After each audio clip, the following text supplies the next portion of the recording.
Querido e querida, há uma esperança no ar, porque Jesus vive no meio de nós. Quando nós fazemos a vontade de Deus, quando buscamos o reino de Deus em primeiro lugar, tudo aquilo que nós necessitamos materialmente, fisicamente, espiritualmente, virá por acréscimo. Não é que Deus está pagando ou devolvendo alguma coisa que nós estamos fazendo, não. Ele é isso. Quando entramos nessa dimensão da vontade de Deus, as bênçãos caem sobre a nossa vida. Então, que na sua casa, no seu trabalho, não deixe que a murmuração venha nos seus lábios, não deixe que o seu coração fique ressentido com alguma coisa que já aconteceu. Libera tudo isso, libera do seu coração para que você possa seguir os mandamentos do Senhor e ser uma pessoa feliz ainda hoje. Ser uma pessoa arejada pelo Espírito Santo. Que maravilha! Eu quero agradecer da cidade de Salto, interior de São Paulo, da cidade de Jardim 2, a Dilene Aparecida ligou para nós. Ela está com um problema muito sério de câncer na mama e está pedindo a nossa oração e com certeza, querida, nós podemos pedir a nosso Senhor Jesus Cristo por essas dificuldades todas físicas que muitas pessoas vivem e você está vivendo, para que nós possamos realmente encontrar essa graça de Deus, é o que eu peço por você. E estamos rezando por você também, que ainda não ligou. Teremos daqui a pouquinho a oração que nós vamos fazer aqui, do perdão, né? O perdão cura. Vamos rezar por você, porque é uma grande bálsamo o perdão na nossa vida. Então prepare aí o seu televisor, suas intenções, liga para nós, coloca o seu nome, 0 prestadora 19 3871 9620, que nós queremos ajudar você, como pedimos oração por todos nós também aqui da Rede Século XXI, para que sejamos ajudados pela sua oração a sermos homens e mulheres novos para um mundo novo, livres pelo perdão. O José Lopes mora em Campinas, ele está pedindo por ele e a libertação e a graça de Deus na vida da Sueli e do Júnior. Ele mora em Campinas, Jardim Itatiaia, um grande abraço. Olha quem ligou para nós aqui, Érica, a Maria de Lourdes dos Anjos, ela mora em Guarujá. Ela foi da comunidade Anuncima, querida Lourdes, ela está assistindo o programa através da internet, envia um grande abraço à doutora Roseli, para toda a comunidade, a equipe da Século XXI, da associação e também para mim, em oração de ação de graça pela sua amiga Maria de Jesus, que faz aniversário hoje. Lourdes, um grande abraço, um beijo no seu coração, obrigado pelo carinho. Olha o Vanderlei mora em São Paulo, na Sé, e ele ligou para nós pedindo problemas de vícios com uma das suas filhas e voltou a ser sócio, colaborar com essa obra. Nós queremos repreender em nome do Senhor Jesus toda a má companhia, toda essa evolução do caminho largo do mundo, meu querido Vanderlei, que tem assolado nossos filhos e nossas filhas e a gente fica sem saber o que fazer. Confie em Deus, entregue de minuto a minuto ela aos pés de Cristo Jesus.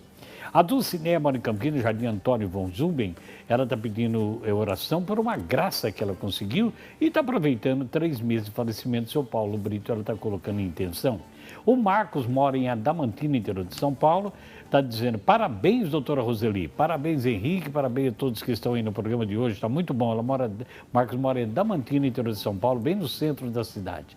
A Oneide mora em Caxias do Sul, Rio Grande do Sul, pede oração e recuperação da cirurgia da Juliana, que fez uma cirurgia na coluna, e pede que Deus abençoe a conversão de seus filhos, a Karen, o Felipe, o Edson, a saúde dela e de toda a sua família.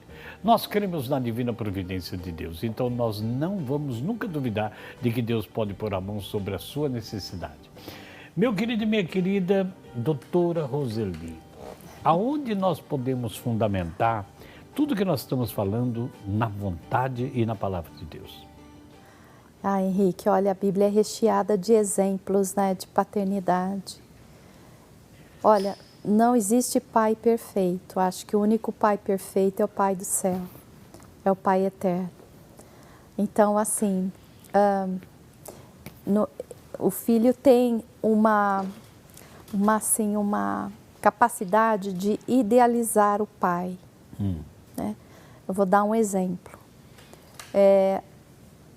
Atendendo uma paciente, ela não sabia, não conhecia quem era o pai, porque é filha de mãe solteira. Durante 30 anos, essa mulher, essa moça, ela viveu nessa angústia da ausência do pai, sem saber quem era seu pai, se o pai estava vivo, morto, não sabia nada. E à medida que a gente foi trabalhando, porque ela veio com várias queixas, o quadro dela muito complicado, psiquicamente, com muitas feridas emocionais, ela foi assim, eu fui trabalhando essa questão da ausência do pai. E ela tinha assim uma idealização sobre esse pai, que esse pai poderia ter tanto uma característica física, psicológica. Então ela foi formando, ela foi idealizando, foi imaginando como seria esse pai. E um dia ela foi procurando através da internet, ela conseguiu localizar o pai, descobriu que o pai estava vivo e foi aquela alegria e ao mesmo tempo aquela ansiedade, depois de 30 anos, saber quem era o seu pai. E assim ela descobriu, os dois se comunicaram e marcaram um encontro. E ela ficou toda ansiosa, toda nervosa para esse encontro, que para ela foi o dia do nascimento dela, ela disse. Maravilha. Eu nasci novamente quando eu encontrei meu pai. Mas à medida que assim foram passando os dias, ela foi percebendo que aquele pai que ela idealizava, imaginava, não correspondia com o pai real. Né? Então, foi necessário ir desconstruindo aquela imagem idealizada e fazendo com que ela aceitasse esse pai real. Então, veja, muitas vezes os filhos idealizam seus pais achando que eles são perfeitos, que eles não erram, né? Desejando isso, né? Desejando profundamente. Talvez seja um desejo profundo, né, de alcançar realmente quem é Deus, né, profundo da alma. Mas então, pai perfeito não existe. Né? Existe pai que é formado segundo, né, a vontade de Deus, segundo a sabedoria humana e a sabedoria divina. E através dessa formação do que é ser pai, esse modelo de pai, vai passar também por uma necessidade de ressignificar a relação que esse pai teve com o próprio pai dele. Porque, às vezes, o próprio pai traz marcas de seu pai enquanto filho. Muitos pais eu escuto que não souberam educar melhor seus filhos porque eles tiveram um modelo de pai agressivo, de pai autoritário, de pai mandão, de pai que tinha rédea curta e passou isso adiante. Por quê? Porque isso gera uma ferida. Sim. À medida que o pai ele não exerce uma paternidade amorosa, e sim uma paternidade levada pelo medo, pela disciplina rígida, né, vai também gerando feridas, medo, insegurança, fechamento, né, hostilidade às vezes no filho, agressividade. Né, a psicologia mostra que muitos filhos agressivos, né, vêm em função de um pai que não foi amoroso, de um pai que não foi presente. Então, não colocando peso demais aos pais por eles não serem perfeitos, mas muitas vezes os pais, eles trazem marcas no seu passado enquanto criança e que não conseguiram trabalhar o suficiente, ressignificar, transpor aquelas dificuldades iniciais. Por exemplo, um filho que não conseguiu perdoar o pai, por às vezes o pai ter sido uma pessoa dura, severa, distante, autoritária, né, que não soube ser aquele pai afetuoso, né, ou um pai que traiu o filho, traiu a mãe, que guarda aquela mágoa. Se ele não souber lidar com essas mágoas, com esses ressentimentos, é muito provável que esse padrão vai se repetir. Nós sabemos isso, dentro da psicologia existe essa lei de padrão que se repete. E com isso, muitos filhos vão internalizando um pai, uma imagem de um pai, né, que futuramente ele poderá repetir, principalmente se é um pai que não tem vocação para ser pai. Porque existem sim homens que não têm vocação para ser pai. Existe? Existe, né? Existe sim. O homem, ele pode ser o doador do esperma, mas tem dificuldade de assumir-se como pai. Entendi. E isso pode ser assim, em relação à pessoa dele, humanamente dele mesmo, ou realmente uma vocação que não foi lhe dada divinamente? Não sei se foi bem clara assim na minha pergunta. Eu acredito que a vocação é um chamado profundo, que vem natural, da própria natureza, e que é confirmada pela natureza espiritual também. São as duas coisas. Porque a gente vê que muitos jovens são chamados, fazem filhos, mas não assumam seus filhos. Sim. Não deixa de ser o pai. Não deixou de ser pai. Não deixa de ser o pai. Mas aquele chamado, aquela missão, aquele aporte de estar educando, amando, de estar disciplinando, de ser presença nesse filho, fica um vácuo. Não tem aquela predisposição para tal. Sim. Então, eu vejo também que a vocação a ser pai é algo que precisa ser redescoberto. Será que realmente eu sou chamado para ser pai? Para ser um bom pai? Não apenas para ser um provedor, para ser um protetor, para ser aquele que traz mais um pai. O cuidado, mas de fato o pai. Porque o pai, ele precisa estar inserido dentro de um contexto de função. São várias as funções de um pai. Não só daquele que traz o alimento, que é responsável para a manutenção da vida física, mas também da vida psicológica, da vida emocional e da vida espiritual do filho. Então, muitas vezes o pai atribui para a mãe essa função. Sim. E a mãe fica sobrecarregada. Existem muitas mães que fazem função de mãe e de pai, porque o pai delega para a mãe essa função.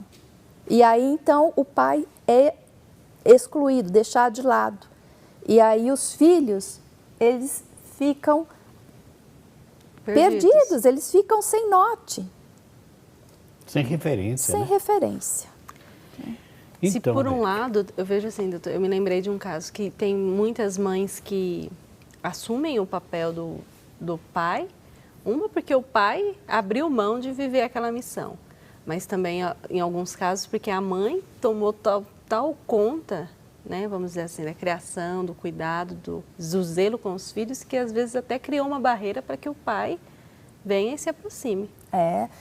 Pois é, nós vivemos assim no modelo de transição de família, porque se viveu um modelo patriarcal durante muitas décadas, gerações. Atualmente, parece que mescla um pouco o modelo matriarcal de família e às vezes sem um modelo definido realmente de papéis. O modelo adequado é pai e mãe estarem nas suas funções que lhes são devidas, que lhes são chamadas. Porque o modelo matriarcal que muitas vezes vivemos atualmente em família diminui a assim, a importância do papel masculino. E aí a gente vê filhos, né, perdendo a referência de masculinidade. Verdade. E então, assim, a família precisa estar em equilíbrio. Sim. Tanto pai quanto mãe tem o seu papel, né? Só que, às vezes, pela ausência ou pela falta de pulso, de se colocar, a mulher, ela toma para ela a função também paterna, e aí ficamos num terreno um tanto duvidoso em termos de uma família que é saudável, tá? Mas o pai é figura sine qua non dentro da personalidade, da formação da personalidade do filho.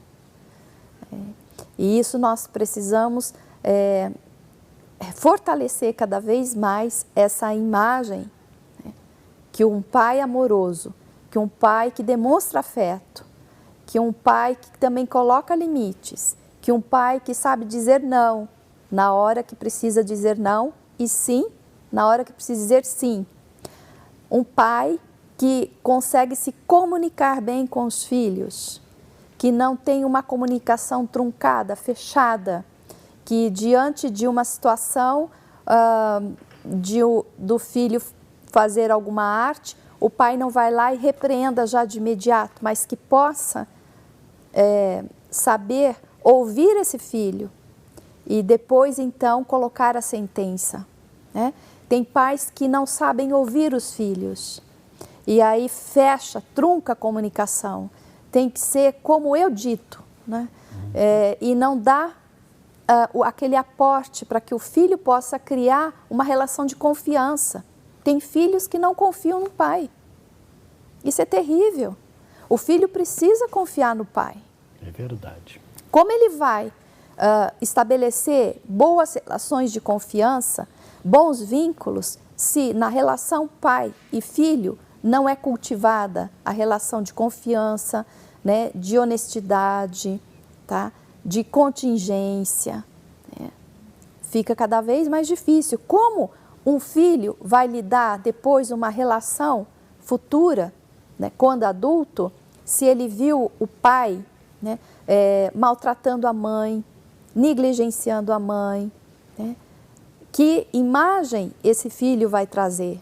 Provavelmente, esse filho ele vai ter dificuldade de se relacionar com a mulher. E essa filha vai ter dificuldade de se relacionar com o homem. Ou, o que é pior, vai buscar um homem muito semelhante àquele pai, né? Então, os modelos, eles se repetem, eles se reproduzem.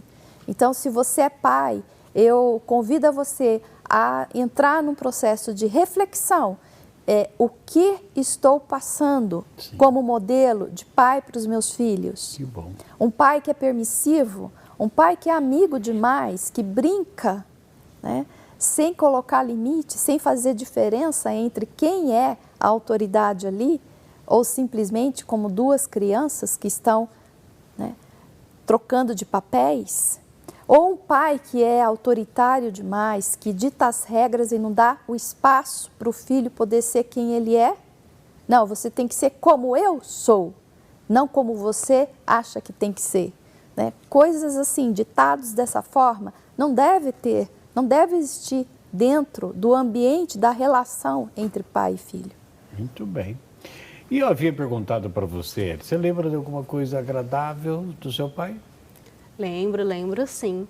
Eu vejo assim que depois de várias experiências, né, do meu processo de vida nova no Senhor, Ele me concedeu assim, né, relembrar e reviver muitos momentos, né? Eu vejo que hoje os momentos bons são mais representativos do que os momentos que foram difíceis, que foram doloridos, né? Da minha infância, assim, é interessante que eu não me recordo muito, nem lembranças muito minhas, assim, mas eu me recordo, assim, mais da juventude, da adolescência, né? Bons momentos em relação a chegada do meu pai, de quando ele vinha do trabalho, geralmente, dificilmente foram as vezes em que ele chegava cansado, desanimado, entristecido, mas chegava brincando, conversando, né?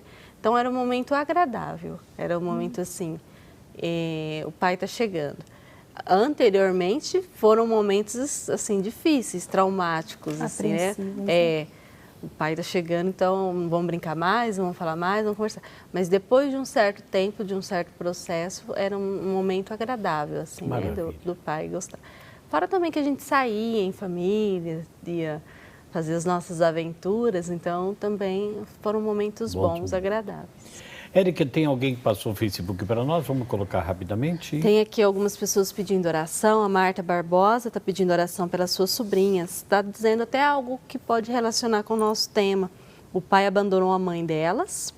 Elas sofrem muito por não interagir muito com o pai e isso faz marcas doídas na vida das duas sobrinhas da nossa irmã Marta Barbosa. Temos aqui a Rosimeire Santos. Também está dizendo que está acompanhando o programa, que se alegra muito, Henrique, por sempre estar acompanhando às segundas-feiras o programa que você apresenta. Maria da Paz também está muito feliz por estar assistindo o programa, está pedindo oração pelo seu pai, que anda um pouco enfermo.